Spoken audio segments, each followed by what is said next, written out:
പ്രിയപ്പെട്ടവരെ, ഒരു കാക്ക വളരെ സന്തോഷത്തോടെ ഒരു കാട്ടിൽ താമസിച്ചിരുന്നു. ഒരു ദിവസം അവനൊരു അരയന്നത്തെ കണ്ടു. ഓ, അരയന്നം എന്തു വെളുപ്പാണ്! ഞാനാണെങ്കിൽ കറുപ്പ്. ഈ അരയന്നമാകും ലോകത്തിലെ ഏറ്റവും സന്തോഷമുള്ള പക്ഷി. കാക്ക അരയന്നത്തോട് ഇക്കാര്യം പറഞ്ഞു. അപ്പോൾ അരയന്നം പറഞ്ഞു, ഞാനും അങ്ങനെയാണ് വിചാരിച്ചിരുന്നത്. എന്നാൽ കഴിഞ്ഞ ദിവസം 2 നിറമുള്ള ഒരു തത്തയെ കണ്ടു. എന്തു ഭംഗിയാണ്! ആ തത്തയാണ് ഏറ്റവും സന്തോഷമുള്ള പക്ഷിയെന്നാണ് എനിക്ക് തോന്നുന്നത്.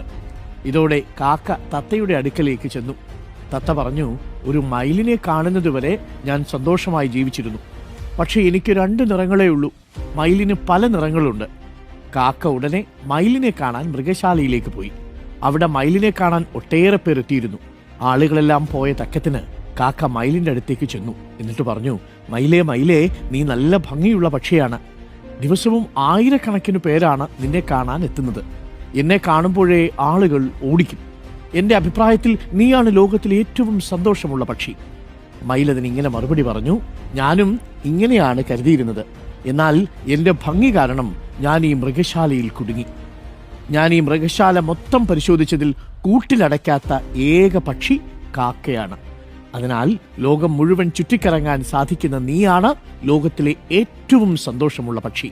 കാക്ക സന്തോഷത്തോടെ പറന്നുപോയി എന്നാണ് കഥ. മറ്റുള്ളവരുടെ ജീവിതവുമായി നമ്മുടെ ജീവിതത്തെ താരതമ്യപ്പെടുത്തിയാൽ ദുഃഖവും നിരാശയുമായിരിക്കും ഫലം.